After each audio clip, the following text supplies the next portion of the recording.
Well, what is going on, Bills Mafia? As my friend Dave Thorpe, Saxon Dave, all the way over in the UK, who is currently residing in the chat and comment section, just said it is officially Victory Monday. It's Victory Monday, Bills Mafia. And how are you feeling? I have a smile on my face that I don't think you could wipe off with a belt sander right now. And I'm going to be honest with you. It's not because this game wasn't full of emotion and full of just kind of a lot of back and forth stuff, but I'm getting way ahead of myself. I'm going to do the best that I can with my notes. I had no time to really put together anything other than just the chicken scratch that I had. And it's not really chicken scratch because it was on my iPhone, but welcome. I got to do the stuff first. I know we want to get to it, but I got to do the stuff. Welcome, everybody. Welcome to the Overreaction post-game show brought to you by the Market Dominator on the Buffalo Rumblings Multicast Network. I'm your host and the voice of the Overreaction post-game show. My name is Joe Miller. You can find me, as always, you know where to find me on Twitter, at Joe Miller Wired, and I'm going to get this stuff done quickly. I'm going to give a shout-out real quick to the Market Dominator before we get started. My guy, John Spaschek, has just gone through a pretty big bout with COVID and got to see him today at church for the first time in a couple of weeks and got to hug him and super glad and proud that you're doing good, John. I think, I don't know if you're floating around the chat or not or where you're at. You were just texting me a couple minutes ago about the football game, but John, we love you. I'm super glad that you're feeling better, that you're up and about. And I just want everybody to know that John is a very good friend of mine. And if you were looking to buy or sell a home in the Buffalo market or any place else around the country, John is what he calls a transition specialist. And John and the Market Dominator and John's team, they're the team that you want on your side. So do me this favor. Do not even consider talking to another agent unless, if you're looking to buy or sell a home, unless they're related to you or your spouse or your best friend. If you're looking for somebody, John Spaschek is actually in the room. What's up, John? If you're looking to buy or sell a home, I want you to do me this favor. Do me a solid. Call John Spaschek. You can reach him on his cell phone, 716-570-3298. The number again, 716-570-3298. And actually, it's 1 o'clock in the morning, Eastern Standard Time. And if you call him right now, he'll answer his phone. You can also reach him on his email, yourelitebroker@gmail.com. You can also find him on Twitter. John is Bills Mafia. He's a season ticket holder at Your Elite Broker. We are, in fact, Super Chat Live, and you are watching the Buffalo Rumblings or tuned into the Buffalo Rumblings Multicast Network, getting all the homework done here. I've already got a Super Chat. Matt, I'm going to get to you here in a second, but I got to do the part. I got to do the butter stuff, right, bro? I got to do the butter stuff. Whether this podcast finds you around a cup of coffee, at the gym with your AirPods in, on the drive to work, or watching me right now live on Victory Monday, let me just say one more time, welcome. We got a lot to get to, and I'm really, really excited. We got a super chat already from Matthew Montgomery, my guy. Matt, thank you so much for being a part of the show. The AFC goes through Orchard Park now. Orchard Park. Now that is how you announce yourself to the country on national TV. And this was a hard-fought game. I got a bunch of notes. This was not something where it just kind of came easy. It wasn't fluky. Although there were mistakes that the Chiefs made, they didn't necessarily shoot themselves in the foot. Like, it wasn't something where they just played bad, I would say, like the Bills did in the AFC Championship game. Matt, thank you for that super chat. If anybody else wants to comment, if you've got any questions, if you want to get in. Oh, I missed one from Peyton. Oh, there's one right there. Peyton's got one in as well. Thank you for the super chat, bro. Just give it a twist, a flick of the wrist. That's what Alan said. Oh, I've got Dawson Knox. Deedly-doo. Here he is catching all that I throw. You guys are like on the super chat train tonight. Jake Aru with the super chat. Bills Mafia from St. Louis representing. We have proved we are the AFC team to beat. I'm going to get to all of that. Yes, Jake. Thank you so much for being a part of the show. Welcome everybody into the show. I would ask you to retweet this, share it with friends, text the link to some folks. Let them know where you are right now. We're talking Buffalo Bills football for about the next hour. Man, this football game. Brian Bowers up in the house with a super chat. Everybody's super chatting tonight. Ever heard of Nick Wright? Brian Bowers says, yeah, me neither. But what will she have to say tomorrow? Mahomes looked averaged against our defense. Big dubs. I love it. You guys can bring. I'll sit here and read super chats all night long. I'll be honest with you. I will. To hell with my notes. I'll read super chats all night long if that's what you guys want to do. Good for it. But this football game, it was a weathered night, weathered, rainy night in Kansas City. I had said yesterday, or I should say Saturday, on the Bills Mafia primetime show, that it was a 15% chance of rain. And I know that there was different reports out there. I got some pushback on Twitter about that it was actually 50%. And then I showed the screenshot of what I had that was 15%. And as we know, it didn't really rain during the football game until later in the game. And as we know, the Buffalo Bills went into one of the hardest stadiums to play in for a visiting football team. I think I've told most of you this story before. I've actually been to a Kansas City Chiefs game when the Bills have been in Kansas City, actually in primetime. And it is an incredibly hard place to play. But when you go in there and it's primetime football, Sunday night, the world is watching, and that crowd is live and they're ready to go, it just makes it that much harder when the Chiefs are good. The Buffalo Bills come out of this football game 38-20, a game where the apprentice in Sean McDermott finally beats his mentor. The apprentice finally beats his mentor. I'm going to be honest with you. I believe there have been in the last several games between these two teams ghosts inside the head of Sean McDermott. You're talking about a guy, Andy Reid Sean McDermott is a part of the Andy Reid coaching tree.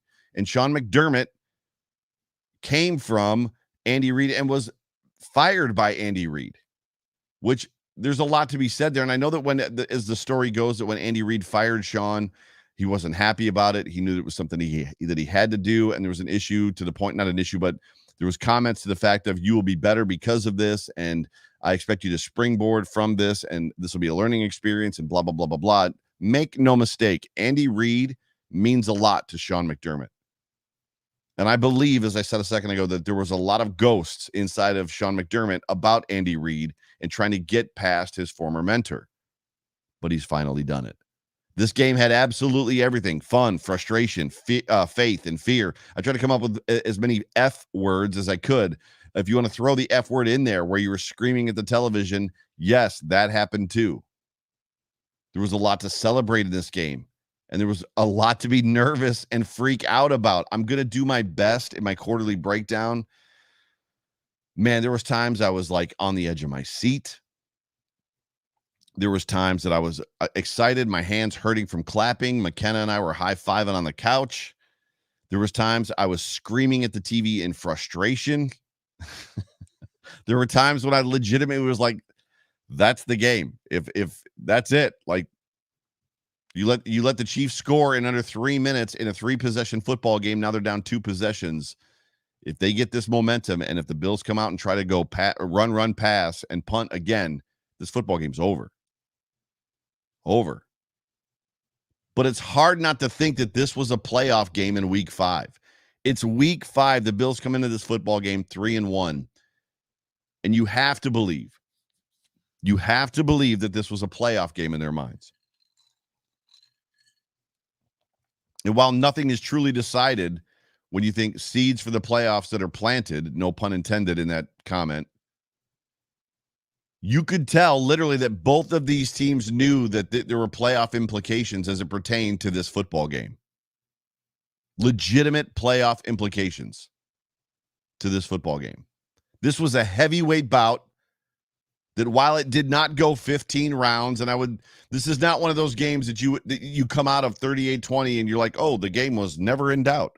No, when the Chiefs are lining up on the other side of the football of the line of scrimmage, when it's Pat Mahomes over there and Travis Kelce and Tyreek Hill, the game is always in doubt unless you've got a 7-possession lead or a 6-possession lead or something crazy.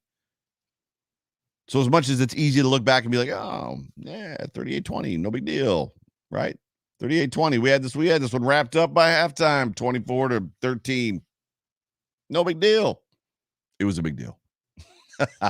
Dare I say there isn't a single person I'm being told to check out NFL.com. I don't know if I can get there. Dare I say there was a single person that at halftime. Oh, there we go. There we go. Bills dominate the Chiefs on Sunday Night Football. Josh Allen, I think this was right after the hurdle. He's given the first down sign right after the hurdle. Dare I say, getting back to it, there was nobody that was like at halftime, I'm turning this off. This game's over. This game's over. I'm turning it off. And I promise you, every single person that is the thousands of you that are going to listen to this show, there was moments in this game in the second half where you're like, oh crap, we might be in trouble. Phil Arrigo comes in with a super chat. Phil, there's nothing here. Up. There you go. I think this is your chat. This is what you wanted. So thank you for the super chat. Phil says it's a weird existential lead up. I flip-flopped all week, but when we took a commanding lead, it felt amazing because we are finally the superior team in all phases.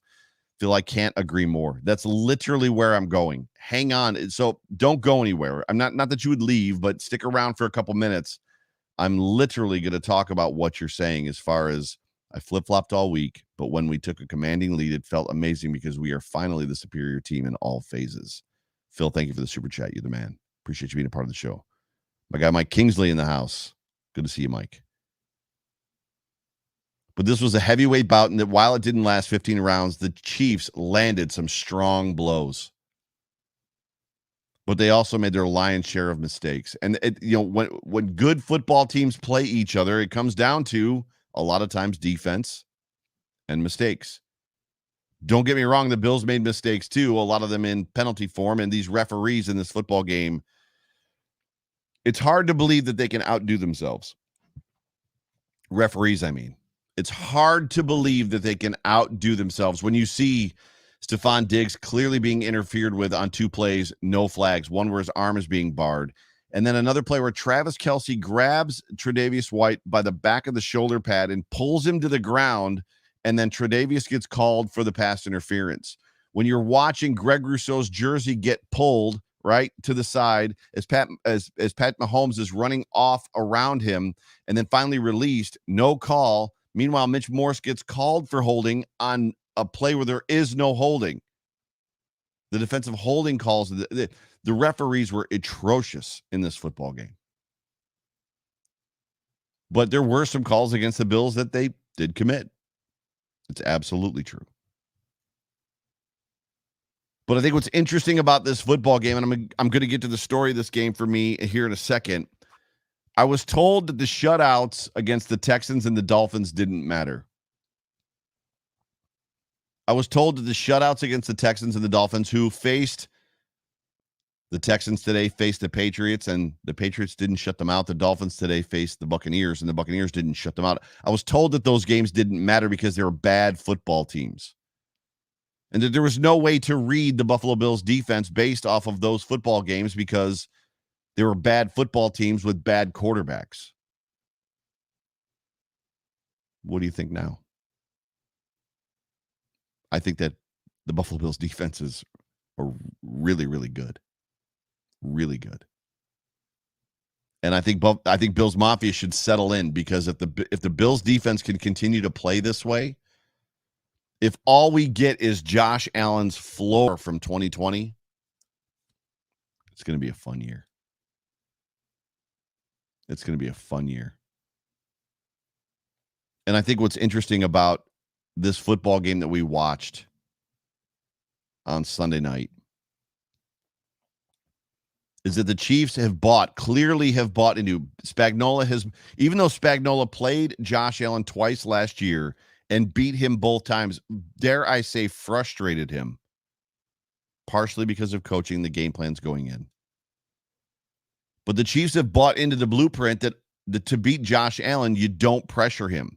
And part of that is because I should say, Josh Allen eats the blitz alive, as does Pat Mahomes, just as the Bills have bought into the same blueprint for the Chiefs. The Bills know from the Super Bowl that the way you beat Pat Mahomes is to not bring pressure from everywhere. You rush your front four, you allow the other seven to stay back, you clog up all the lanes, and you make it basically a situation where there's no place to put the football. Well, what's the difference? 38-20. Joe, what's the difference? Well, the difference is the Bills' defense is a lot better than the Chiefs' defense. A lot better. And yes, I'm aware that the Chiefs were missing important players. Very important players. But at the end of the day, the Bills' defense right now is a lot better than the Chiefs' defense. The Chiefs did mix it up a little bit late and began to bring pressure, and I think they were hoping to leverage the rain a little bit when they were doing that. You could hear Chris Collinsworth, and I know the comment section was blown up about Chris Collinsworth a little bit ago. Everybody's in here saying we did it. Yes, we did it. We haven't won the Super Bowl yet, guys. Relax. We're still going to see these guys one more time. I don't care what anybody says. We're going to see this team one more time. We're going to talk about that too here in a second.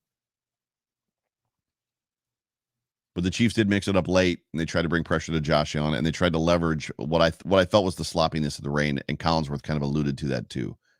It didn't work. Allen was better. Josh Allen was, even though the numbers didn't matter, the statistics didn't matter, Josh Allen was the better football player. He was the best. Josh Allen was the best football player on the field in that game in Kansas City.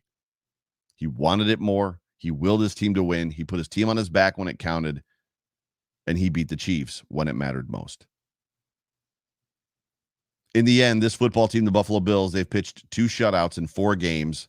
They're only giving up, coming into this game, 11 points per game, and that means something. It doesn't matter who they're facing. We don't get to pick. We hear it all the time that we don't get to pick who our schedule or what our schedule looks like. All we do is play the next team. Regardless of who's on your schedule, giving up 11 points per game, 4 games into the season means something. It means they're a great defense. And this is the most important part. After 4 more turnovers in this football game, the Buffalo Bills are now plus 11 in the takeaway differential. And Bills Mafia, that's something that you can win a Super Bowl with. The story of this football game.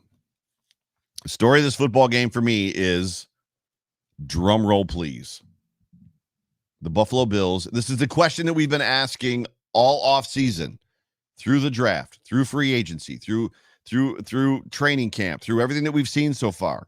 And there's a lot of people that have doubted. The story of this football game for me is simple. The Bills have closed the gap. The Buffalo Bills have closed the gap on the Chiefs. And I know what you're thinking. You're thinking, oh, well, that's obvious, Joe. The Bills just beat the Chiefs. That doesn't necessarily mean that the Bills have closed the gap.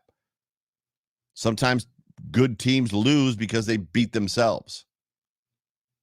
When I say the Bills have closed the gap, there's a lot of things that, it's a loaded statement. There's a lot that goes into that conversation, into that statement, into what I'm trying to tell you. I said earlier this week on several different shows that this game would not be about statistics. We've all been told for the last year and a half that the Buffalo Bills will never be able to beat the Chiefs, especially Josh Allen will not be able to beat the Chiefs unless he plays the perfect football game. Josh, you've all heard it. Everybody that can hear my voice right now that consumes content, whether you watch the NFL Network, whether you watch ESPN, if you listen to WGR 55, if you listen to Buffalo Rumblings, if you listen to Buffalo Fanatics, if you listen to Cold Front Report, if you listen to Built in Buffalo, if you listen to Cover One, I don't care who you've listened to, everybody you've listened to has said the Bills can never beat the Chiefs unless they play perfect, which includes Josh Allen. Has to play a perfect football game. Josh Allen did not play a perfect football game in this game. I don't know if you saw his completion percentage, but it was borderline abysmal. So if you take a situation where your team did not play the perfect football game and you still come out on top 38-20 against a team that beat themselves a little bit, but you're kind of the reason that they beat themselves, you have to ask yourself, have we closed the gap? I'm asking you this question. Put it in the comments section. Do you feel like after watching that game, and I don't mean from a win-loss standpoint, I mean, have the Bills closed the gap? Did you see enough from this defensive line? Did you see enough from this offensive line? Did you see enough from the running backs? Did you see enough from Josh Allen? Did you see enough from the coaching staff? Have the Bills closed the gap? I think they have. That, to me, is the story of this game. Here is why. This defense is better. Not only better than they were last year, they're better than the Chiefs' defense. Gap closed. This offensive line is better than they were last year. That's closing the gap.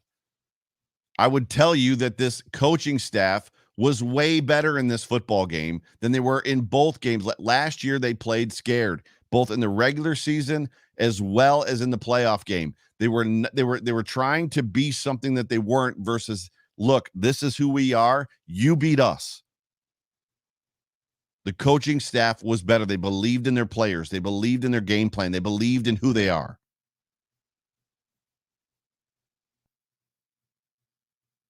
The players were better. The players were better prepared. Let's not forget as well that closing the gap isn't always or isn't only about the Bills getting better. It also has to do with the Chiefs falling off a little. However the gap shrinks, whatever the gap is, however the gap shrinks, whether it's you coming up or them coming down, if the gap shrinks, you're closing the gap. It's relevant. However the gap shrinks is relevant. Not only did the Bills close the gap and win this football game on both offense and defense, dare I say they out-physicaled the Chiefs in this football game. It goes right back to, and it wasn't a brutal hit. That hit that Poyer put on Travis Kelce, that was sending a message. And why? Joe, I don't think he was sending a message. I think he was just trying to not, dislodge the ball. No, he was sending a message. I agree with what Collinsworth or Al Michaels said when they said that the guys never want to go in and hurt people. But you better believe defensive players want to send a message, not only in the game they're playing, but the next time you face me. And the proof of that is after Poyer hit Kelce the way that he did, and it was a violent hit. This is football. They wear helmets and shoulder pads for a reason. He was high-fiving his teammates and low-fiving his teammates. They were sending a message to the Chiefs. The gap has been closed. Not only has the gap been closed in all the places that I've already described to you, the biggest gap that's been closed, the mental hurdle. This is the biggest story of this football game for me. The mental hurdle has been closed for this Buffalo Bills football team. Hey, guys. Hey, Kansas City Chiefs. Hey, Pat Mahomes. Andy Reid. We can play with you guys. Not only can we play with you guys, we can take it to you. We can beat your asses. And if there's the biggest gap, in my opinion, for this football team to jump across or to close was that one, that we can play with these guys. The Bills did that in this football game. And not only did they beat them, they imposed their will. They made the Chiefs play to their game. And that's huge. Scott with a super chat. Scott, your super chat did not come up. This is what I want you to do. Oh, it's right here next to you. Gotcha. I got this too. So Scott says, thanks for the content. Agree, refs were atrocious. What a win. Thoughts on Beasley's usage? It's funny, my dad actually texted me about halfway through the third quarter, maybe at the end of the third quarter, and was like, what happened to 11 and 13? And I was like, apparently we don't need those guys anymore because the Bills are not utilizing them. Not only Gabe Davis had one catch, which was a brilliant catch on a deflected pass. I think Beasley had one catch as well, right?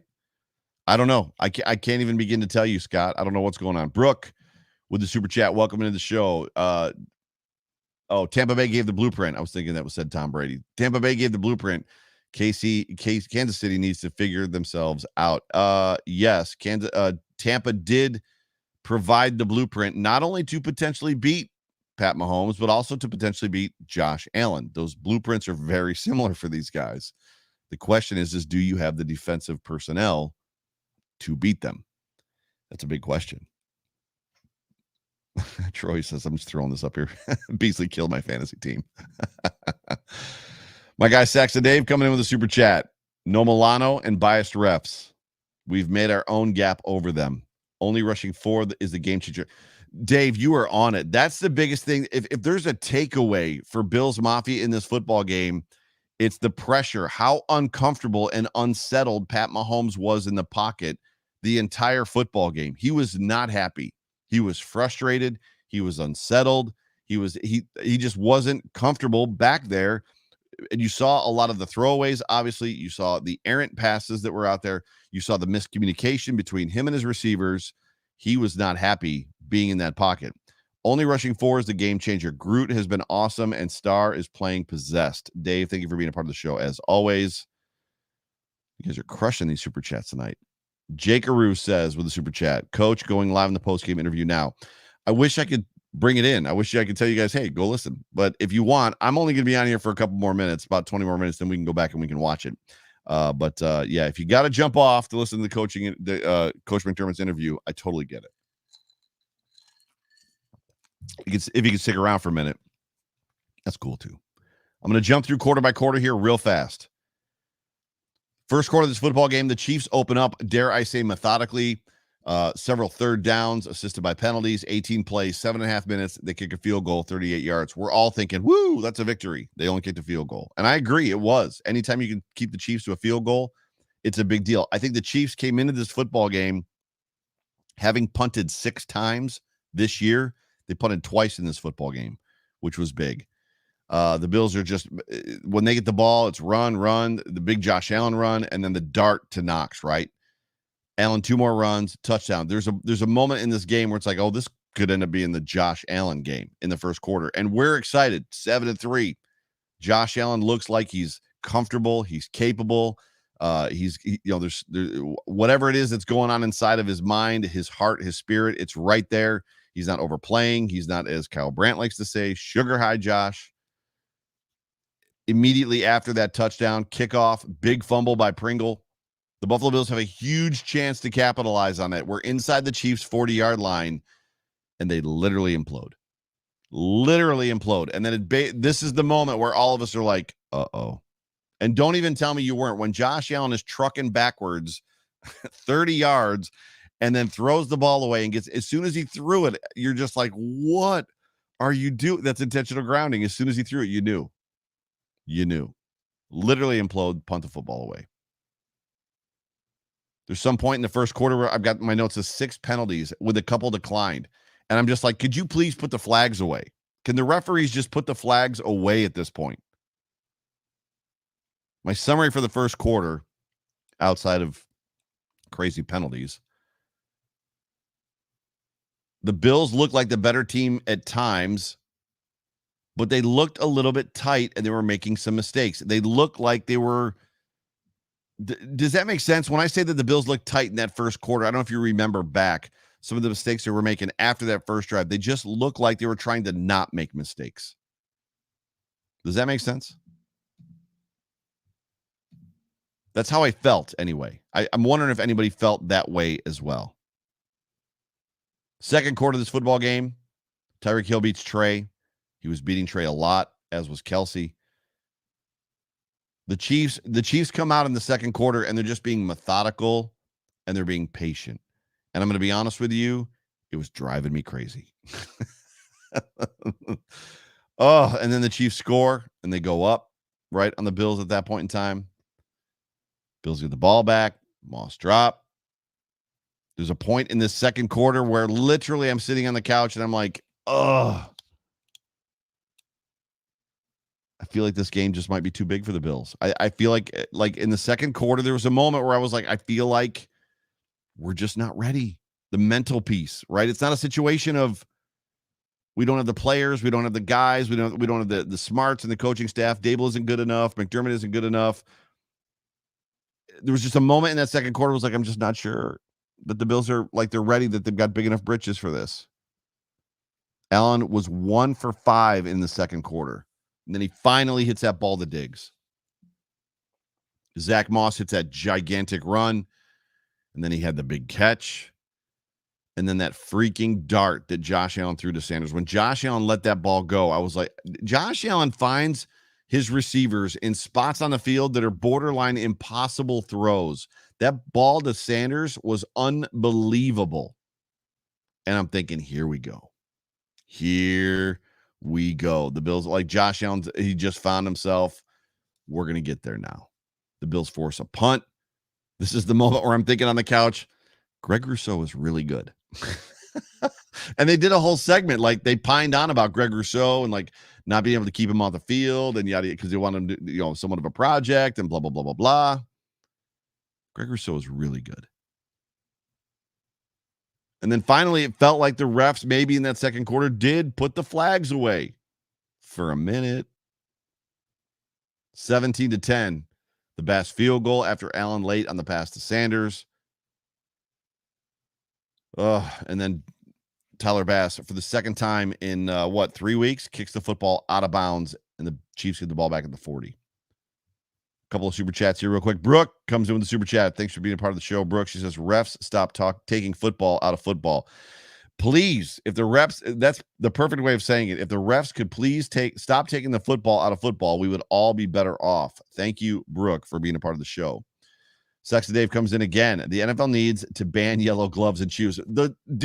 John Fina said it too. The Washington football game and this one. Those guys wear yellow gloves, and every time you see a hand flash through the screen like that, you're like, oh, there's a flag. And it's like, no, there wasn't. Flags were flying enough without clothing confusing me even more. Bro, I'm right there with you, dude. I'm right there with you. Where was I on my notes? Second quarter. Bass kicked the football out of bounds.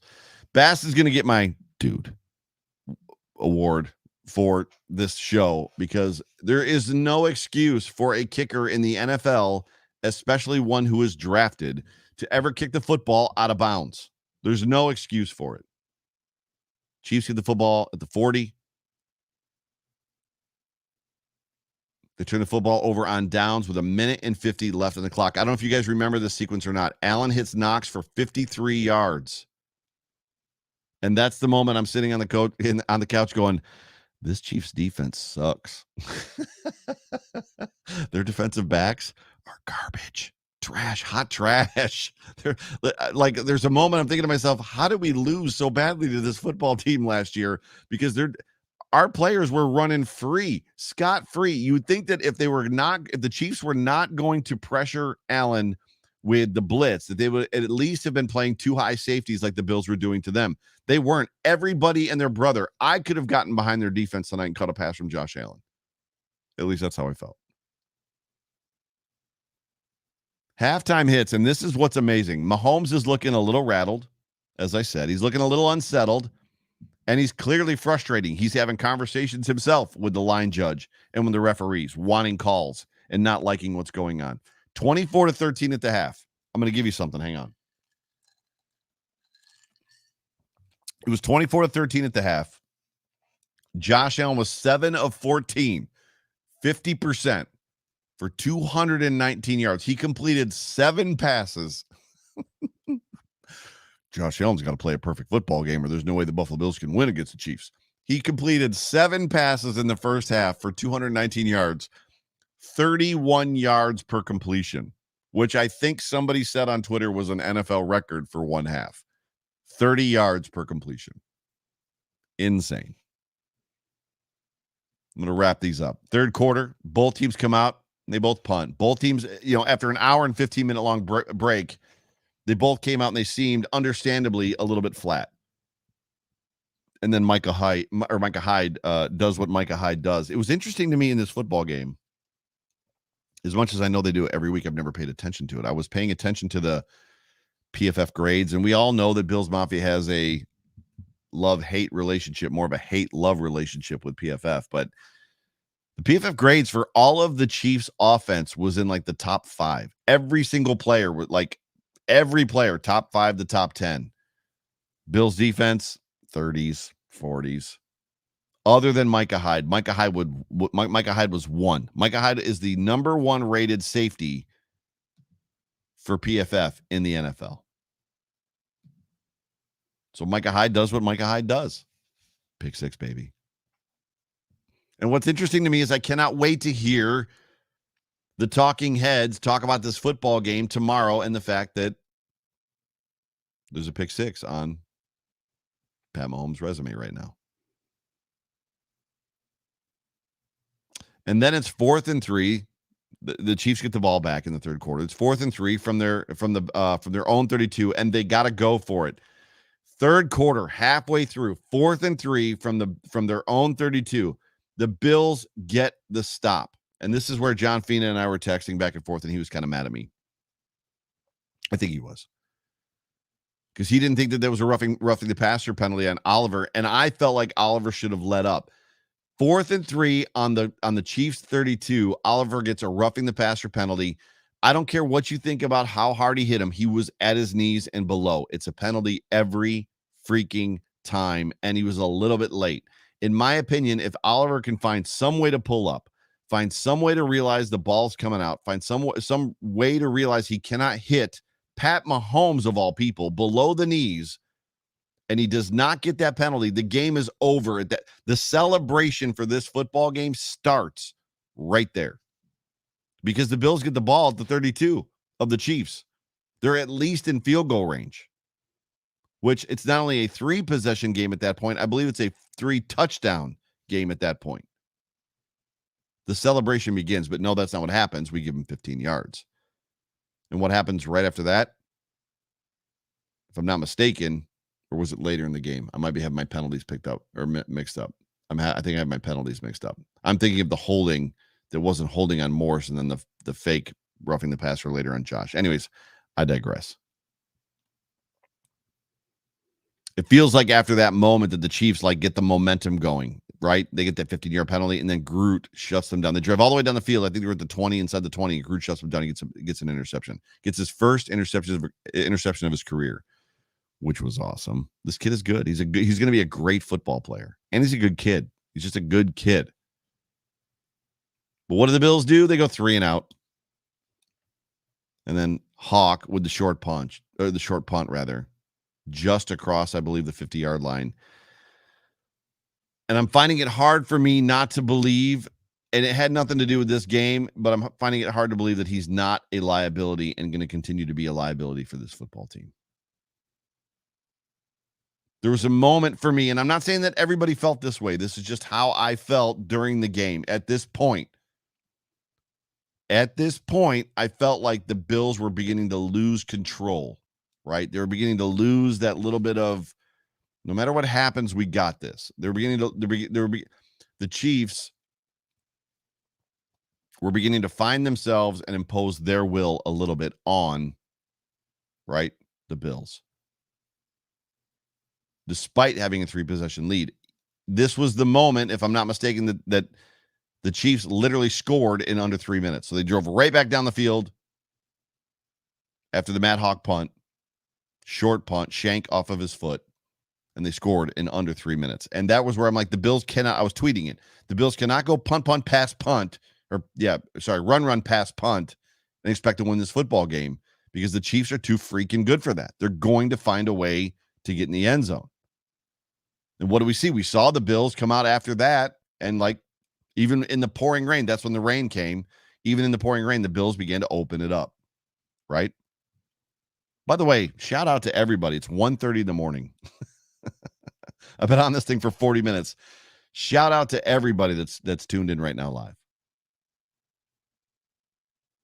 Jessica, I'm not griping.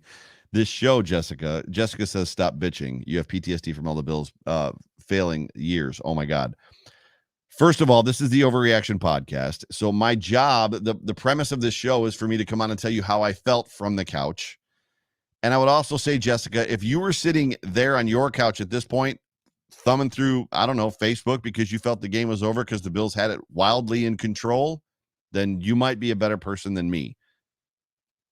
But my guess is every single person listening to me right now, when the Chiefs drove down the field in under 3 minutes and scored, you were like, here we go again. Right? Between the refs and what the Chiefs were doing and what the Bills were doing, you were thinking to yourself, you can't do it this way. You've got to get control. And the Bills did. That's not PTSD. That's reality. This is the freaking Chiefs. This isn't the Texans. This isn't the Dolphins. This isn't the Mac Jones New England Patriots. It's the freaking Kansas City Chiefs that, oh, by the way, spent an entire playoff series and won the Super Bowl being down by more than double digits, being down by double digits. They've lived in this space their whole entire lives. We're down by 2 touchdowns. It doesn't matter. We're going to come back and win. That's what they do all the time. So I don't think I'm being PTSD. Now, if this was a Texans game and I'm talking to you like that, then yes, probably I'm overreacting a little bit. But for all intents and purposes, I think that this is, I think I'm doing a very good job of explaining how everybody was feeling in this moment. Brian Bowers comes in with a super chat. Let's be honest. The Bills appear to be the most complete football team in the league, maybe even the best team in the league. # blown away. Brian, you are no lies detected in that comment. You have to think. And I started the show on purpose this way, Brian, and I'm glad that you sent this comment. You have to think with what the Bills did today against the Chiefs, coupled with the way that the Texans played the Patriots, right? Because it's Bill Belichick and the vaunted Bill Belichick defense, and Bill Belichick knows how to make rookie quarterbacks look bad, and Bill Belichick this, and Bill Belichick that, and blah, blah, blah, blah, blah. And the way that the Dolphins started that football game against the Buccaneers. Yes, the Bucs throttled them in the end, but it wasn't a cakewalk for the Buccaneers. You have to, if you do all that math, in my opinion, you're talking about a situation where the Buffalo Bills look to be, as you said, possibly right now, week 5, the best team in the NFL. The best team in the NFL. Fourth quarter. I got to get through this. Fourth quarter, because I got to read the tweets still. The Buffalo Bills are constantly giving the Chiefs the flat. Like they're keeping everything close, right? They've got everything covered. So Mahomes is having to rescue himself by going to the flat. And to be honest with you, they were willing to take it. The Bills were giving it to him, and the Chiefs were willing to take it. The Chiefs score less than 3 minutes. Part 2 to the awful hawk punt, which we talked about. Crazy ref calls, phantom holding, phantom roughing the passer, soft pass interference calls, a lot of non-pass interference calls that were called. It just got to the point where, in my opinion, the response from this Bills football team was absolutely correct. When all of that happened, there was an urgency. You could feel it. It was palpable and noticeable that there was an urgency in Josh Allen. The urgency, that's the notes I have. The urgency was real. There was a real urgency in Josh Allen that he was not going to let this one get away. And that's when you saw the Josh Allen hurdle. That's when he started taking off up the middle. That's when he was like, you know what? You want me to be the MVP? I'm going to be the MVP. And what happened? Al Michaels is talking to Chris Collinsworth, who's clearly not a Bills fan, saying about how, don't you think what you're watching makes him an MVP candidate kind of guy? Collinsworth is no. And then Josh Allen finishes that drive, and Collinsworth concedes and says he's the MVP. They gutted it out, Bills Mafia. They gutted it out, and they found a way to win. They did exactly, to the PTSD point that's rolling around in the comment section, they did exactly what we continued to do, but they did exactly against a Super Bowl caliber team in the Chiefs. They did it against what we would assume is a better team. They found a way to win, and they gutted it out at the end, which is exactly what we've been waiting for from this football team for 20 plus years. It was amazing. I said at the top of the show, you're not going to be able to remove the smile off my face with a belt sander. Let me give you the game stats really, really quick. And I know I called Josh Allen's completion percentage abysmal. It just wasn't great. So it was under 60%, 15 to 26 for 315 yards, 3 touchdowns. That's still like over 20 yards per completion, which is absolutely nuts in a football game. Josh Allen rushing the football, 11 for 59 with a touchdown. Zach Moss, 11 for 37. You know, there was a moment, or there was times in the beginning of the game when the run game was good. With the run game, when we needed the run game in the third quarter and the fourth quarter, when it was kind of raining early, the run game was not good. And then obviously when the game was pretty much put away, the run game got good again. Devin Singletary was 6 for 25. Dawson Knox, you just can't say enough about this kid and who he has become as a third-year player. 3 for 117 with a touchdown. Stephon Diggs, 2 for 69, had the long ball, which he probably could have made the end zone, but I believe he was expecting to get hit. I know there's a lot of Twitter flack on that. Zach Moss was 3 for 55, had a couple great screen passes. Emmanuel Sanders, 3 for 54 with 2 touchdowns. Gabriel Davis, 1 for 16. That was a clutch catch. That catch by Gabriel Davis may have changed the outcome of this football game. Yes, I said it. It was that big. It was a third down pass. It was deflected, and he still came down with the ball. It was huge. Cole was 1 for 5. Tommy Sweeney was 1 for 1. I didn't even see it. Didn't even see it. The Chiefs, real quick. Pat Mahomes, 33-54. Dude, he threw 54 passes in that football game. 272 yards, 2 touchdowns, 2 interceptions. Rushing, Pat Mahomes. The quarterbacks, a football game with the quarterbacks led both of their teams in rushing. 8 for 61. Darrell Williams was 5 for 27. Tyreek Hill 1 for 15. Clyde Edwards-Helaire, who went out, that was a gruesome, like it looked bad the way he was folded back over his whole entire body. He wasn't just folded back over his leg. He was folded back over his entire body. It was crazy. 7 to 13. The Bills held the Chiefs in check big time. You want to know between Edwards-Helaire, how about this? Tyreek Hill, 7 of 63. 7 catches, 63 yards. They were totally frustrated. Travis Kelce, 6 receptions, 57 yards with a touchdown. The Bills did the game plan defensively was perfect.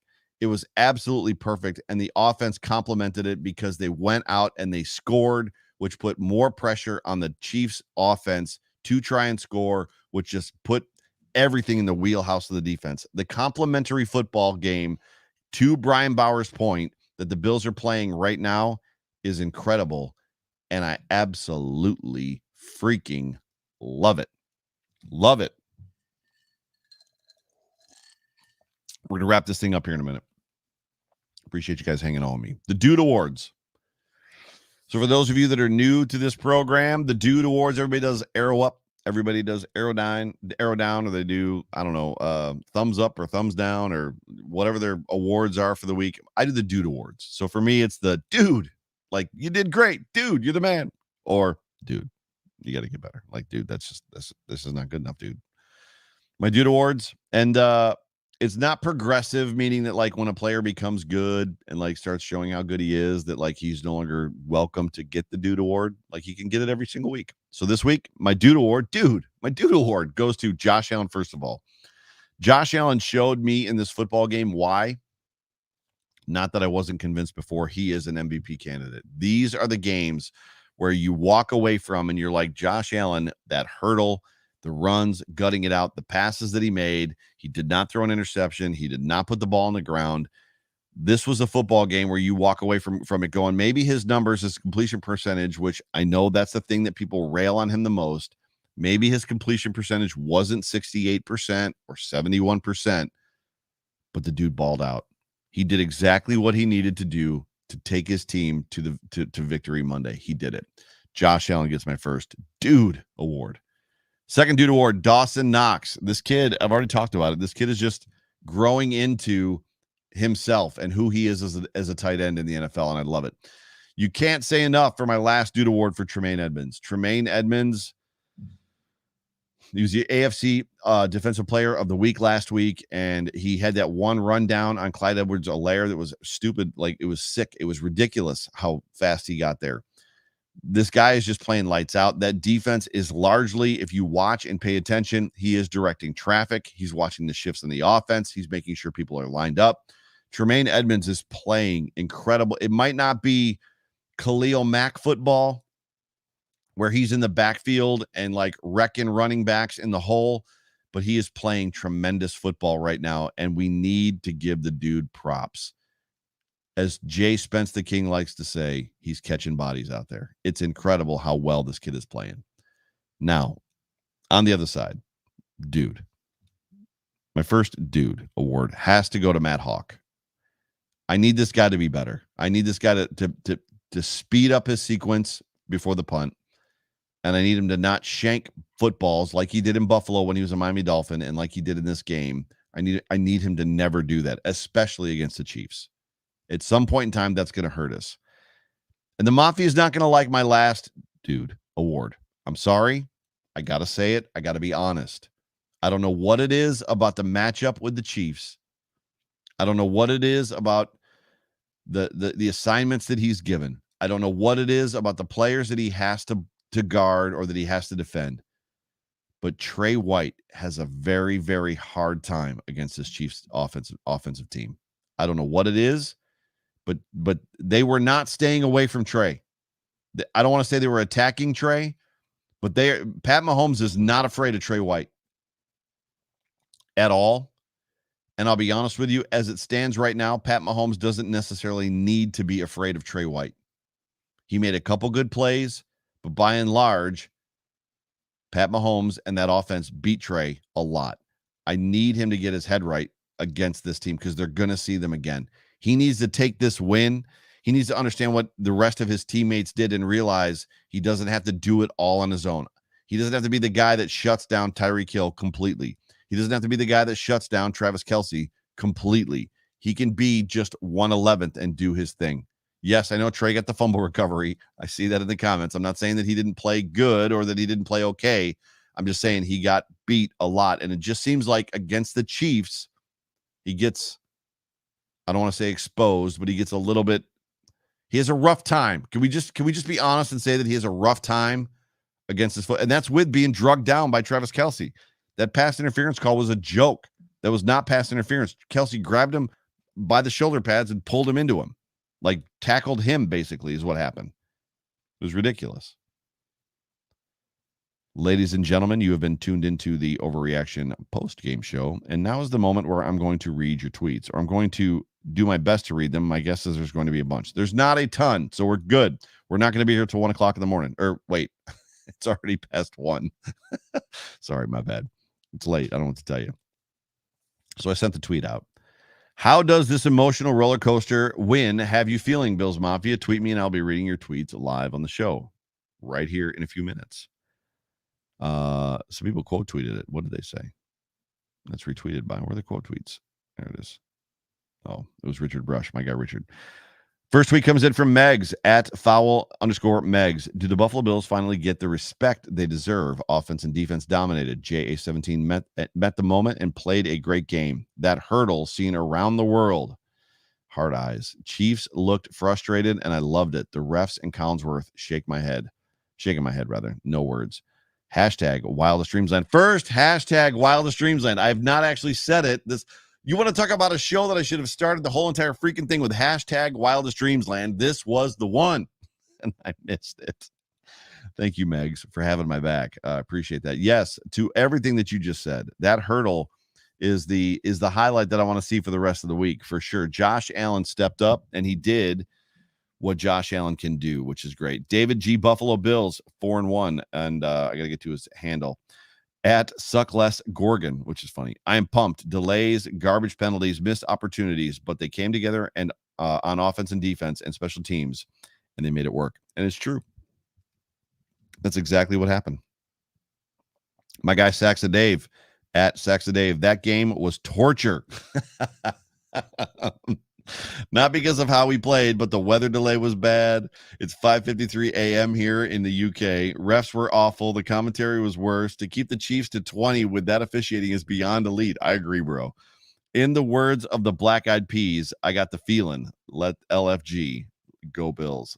Appreciate you, Dave. In Rainbows at Fantasy FBSF.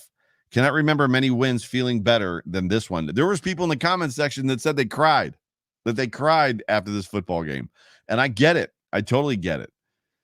Liam at Not Amish Liam says, LFG, let's go. That's all he says. My guy Richard Rush has the Groot emoji.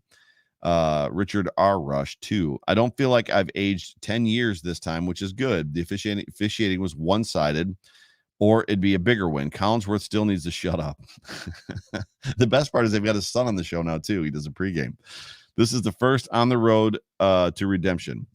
Go Bills, Wildest Dreamsland. Love you guys. You guys are awesome. Chris Frampton at C_F.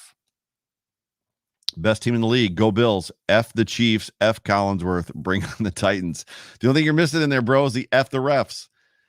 XJmanX315 at XJmanX315 on Twitter. I'm elated. We attacked down the field, and that was the key difference. Not conservative like last year. I'm so happy. Right there with you, dude. Ethan A. Tweedy at Tweedy_A. Holy cow, what a dominant win. We are on our way to hosting the AFC title game. That's the thing. The road to the AFC championship game going through Buffalo right now is unbelievably in our favor. This exercised so many demons for us last year. Let's go Bills. Hashtag Bills Mafia. Tom Allen at _Tom Allen, Western New York. Wide awake. Because I asked how they were feeling. How you feeling? Wide awake. Let's see. Johnny Boy at DOC7685 gave me screenshots. Y'all remember what happened the last time we played the Bills? Throwback Thursday. Yeah, this tweet has been deleted. Literally, apparently, that tweet has been deleted by the Kansas City Chiefs. So the Kansas City Chiefs that this week earlier talked about Throwback Thursday, the Bills playing the Chiefs, they've deleted that tweet. That's awesome. Bills Media 716 at Media 716. Pure dominance tonight. Second stop on the revenge tour complete. Allen showed who the alpha dog is, and we overcame super lopsided officiating. The energy on this team is different. I could almost hear Collinsworth's tears hitting the mic at the end. Third stop, Tennessee. Monday night football. Bum, bum, bum, bum, ba-dum, ba-dum, right? Joey at Joey_McNabb. The refs seem to be doing everything they could to keep this game close. Happy to finally say Buffalo is the top dog in the AFC East, or the AFC rather. Colt Schroeder, my guy, Colt_Schroeder. He has Victory Monday, and he's got the Will Ferrell. We're going streaking. So hopefully out there in California right now, Colt is streaking. A Ramos at Get Your W8 up 25. Where do you guys come up with these handles? It's hysterical. All around win. Bills defensive line got pressure with 4. So many holds weren't called on Casey's offensive line. All around win in sound dominating fashion. Go Bills, baby. Zach at Z_Cumberland. Like I should have taken tomorrow off of work. So how are you feeling, Bills Mafia? Zach is telling us that he should have taken tomorrow off. I have the day off tomorrow. Proud to say. I got tomorrow off. Nick Derue at Nick Derue, Derue. Grateful. We have a crazy good team. Damn, that was fun. 3 more to go. Darren at Darren17474. So Darren 17474. Great Bills win. Can't stand the Chiefs. Right there with you, dude. I've hated the Chiefs since the 90s. The Chiefs and the Steelers. I loathe both Chiefs, Steelers, Cowboys. Loathe all 3 of those teams.